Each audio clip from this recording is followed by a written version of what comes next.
Hello friends, आजच्या व्हिडिओमध्ये आपल्याला 28 एप्रिलपर्यंतच्या महत्त्वपूर्ण चालू घडामोडी प्रश्न बघायचे आहेत। व्हिडिओ काळजीपूर्वक बघा, नक्की तुम्हाला फायदा होईल।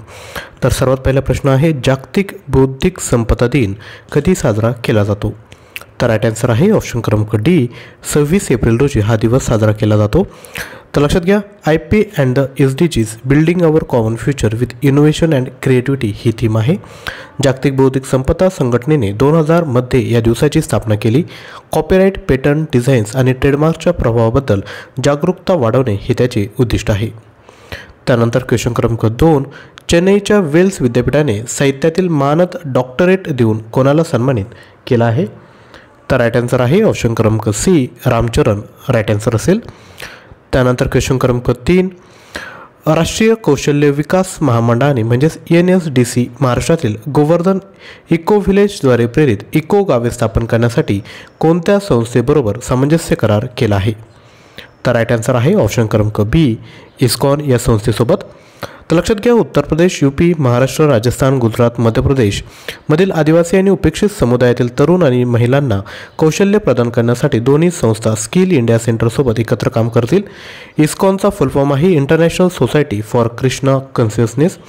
आता UP आला आहे, UPची कॅपिटल आहे लखनौ, महाराष्ट्राचे आहे मुंबई, राजस्थानचे आहे जयपूर, गुजरातची गांधीनगर आणि मध्य प्रदेशची भोपाळ। त्यानंतर क्वेश्चन क्रमांक 4, पहिल्या व्यक्तिगत महासागर दशक परिषदेचे आयोजित कुठे करण्यात आले आहे? तर ही परिषद कुठे आयोजित करण्यात आली? तर राईट आन्सर आहे स्पेन या ठिकाणी। तर 10 ते 12 एप्रिल 2024 दरम्यान बार्सिलोना येथे delivering the science we need for the ocean we want या परिषदेचे आयोजन विद्यार्थी मित्रांनो करण्यात आलं होतं आणि ही त्याची थीम होती। त्यानंतर क्वेश्चन क्रमांक 5, सुधीर कक्कर यांचे नुकतेच वयाच्या 85व्या वर्षी निधन झाले। त्यांनी कोणत्या क्षेत्रात महत्त्वपूर्ण भूमिका बजावली? तर राईट आन्सर आहे ऑप्शन क्रमांक ए, मानसशास्त्र। त्यांना भारतीय मानसशास्त्राचे जनक मानलं जातं। जन्म 1938 मध्ये नैनिताल उत्तराखंड या ठिकाणी झाला आहे। कक्कर हे लेखक व उत्तम टेबल टेनिसपटू देखील होते। त्यानंतर क्वेश्चन क्रमांक 6, भारतातील सर्वात हलके बुलेट प्रूफ जॅकेट कोणी विकसित केलं आहे? तर राईट आन्सर आहे ऑप्शन क्रमांक डी, DRDO, ज्याचा फुल फॉर्म होतो defence research and development organisation. तर लक्षात घ्या, बुलेट प्रूफ जॅकेट कानपूर उत्तर प्रदेश येथे स्थित DRDOच्या defence material and stores research and development establishment प्रयोगशाळेने विकसित विद्यार्थी मित्रांनो केला आहे। त्यानंतर पुढे जाऊयात, क्वेश्चन क्रमांक 7 बघायचा आहे, खालीलपैकी कोणत्या कंपनीने देशातील पहिले all in one payment device launch केले? तर राईट आन्सर आहे ऑप्शन क्रमांक बी, भारत पे। याला भारत पे वन असे नाव देण्यात आले आहे। यामध्ये POS म्हणजेच पॉईंट ऑफ सेल, QR आणि स्पीकर एकाच उपकरणात समाविष्ट केले आहेत। भारत पे वन नावाचे हे उत्पादन व्यापाऱ्यांसाठी सोयीचे व्यवहार करण्यासाठी डिझाईन केलं आहे। त्यानंतर क्वेश्चन क्रमांक 8, कोणती बँक RBI म्हणजेच रिझर्व्ह बँक ऑफ इंडियाच्या programmable centre bank digital currency पायलटची यशस्वीपणे अंमलबजावणी करणारी पहिली बँक ठरली आहे? तर ती बँक आहे ऑप्शन क्रमांक डी, इंडसइंड बँक। तर लक्षात घ्या, या पथदर्शी प्रकल्पाचा एक भाग म्हणून इंडसइंड बँकेने महाराष्ट्रातील रत्नागिरी जिल्ह्यातील 50 शेतकऱ्यांना प्रोग्रामेबल CBDC वितरण सुरू केले आणि पुढे सुमारे 1000 शेतकऱ्यांना कव्हर केले जाईल। आता रिझर्व्ह बँक ऑफ इंडियाला आहे, तर लक्षात घ्या याचे जे मुख्यालय आहे ते मुंबई या ठिकाणी आहे, लक्षात ठेवा। त्यानंतर क्वेश्चन क्रमांक 9, 50व्या G7 समिटचे आयोजन कोणत्या देशात करण्यात येणार आहे? तर राईट आन्सर आहे इटली या देशामध्ये।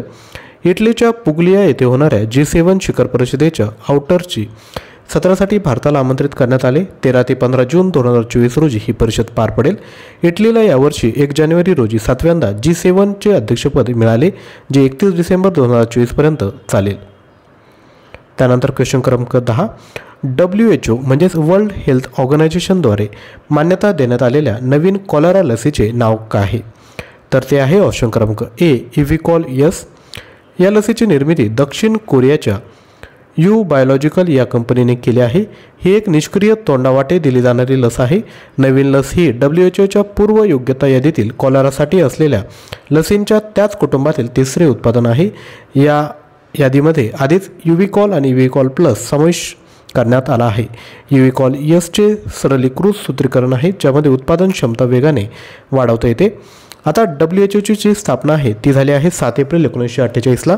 मुख्यालय आहे जिनिव्हा स्वित्झर्लंड या ठिकाणी आणि महासंचालक आहे डॉक्टर टेड्रोस अधानोम. त्यानंतर आता आपण कालच्या व्हिडिओमध्ये जे प्रश्न आपण बघितले आहेत त्याची रिव्हिजन विद्यार्थी मित्रांनो या ठिकाणी करायचे आहेत. तर सर्वात पहिला प्रश्न आहे, दरवर्षी जागतिक मलेरिया दिनाचे आयोजन कधी करण्यात येते? तर राईट आन्सर आहे 25 एप्रिल रोजी. त्यानंतर क्वेश्चन क्रमांक 2, वसंत केशव पाटील यांचे नुकतेच वयाचे 19व्या वर्षी निधन झाले. ते कोणत्या क्षेत्राशी संबंधित होते? तर राईट आन्सर आहे लेखक. नेक्स्ट, पृथ्वी दिनानिमित्त भारतातील सर्वात मोठे हवामान घड्याळ कोठे लॉन्च करण्यात आले? तर राईट आन्सर आहे ऑप्शन क्रमांक डी, CSIR या ठिकाणी. भारतीय विमा नियामक प्राधिकरणाने 65 वर्षांची आरोग्य विम्याची अट काढून टाकली असून हे नवीन नियम कधीपासून लागू करण्यात आले? राईट आन्सर आहे 1 एप्रिलपासून.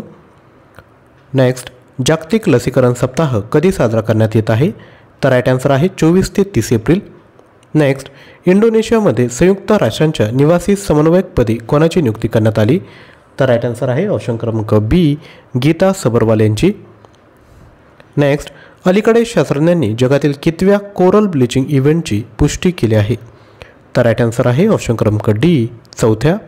नेक्स्ट, 6व्या आपत्ती प्रतिरोधक पायाभूत सुविधांबाबतच्या आंतरराष्ट्रीय परिषदेचे आयोजन कोणत्या शहरात करण्यात आले? तर राईट आन्सर आहे ऑप्शन क्रमांक सी, दिल्ली. नेक्स्ट, 18व्या लोकसभेसाठी गुजरात राज्यातील कोणत्या मतदारसंघातून खासदाराची बिनविरोध निवड करण्यात आली आहे? तर आन्सर आहे ऑप्शन क्रमांक बी, सुरत. नेक्स्ट, ICC पुरुष T20 विश्वचषक 2024साठी राजदूत म्हणून कोणाची निवड करण्यात आली? तर राईट आन्सर आहे ऑप्शन क्रमांक ए, उसेन बोल्ट. तर विद्यार्थी मित्रांनो, या पद्धतीने आपण आजचे 10 प्रश्न आणि कालचे 10 प्रश्न असे एकूण 20 प्रश्नांचा सराव केला आहे.